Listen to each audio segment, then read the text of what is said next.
तर एकदम स्वादिष्ट आणि घरी केलेलं. आपण जास्त करून बाहेरून मागवतो, पण घरी केलेलं बघा ना किती छान होतं, टेस्टी वगैरे मस्त. आणि खूप छान असं मटार आणि पनीर तयार आहे बघा. मस्त झालं, एकदम छान. जास्त घट्ट पण नाही आणि जास्त पातळ पण नाही आहे, एकदम मस्त मटार पनीर. आणि वरून आता ही कोथिंबीर स्प्रिंकल करते छानपैकी. वा,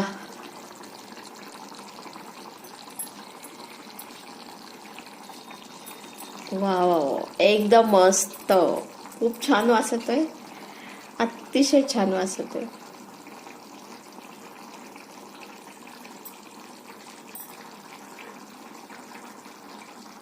तर ही फ्रोझन मटार आहे बघा, ही अशीच घालायची वरून.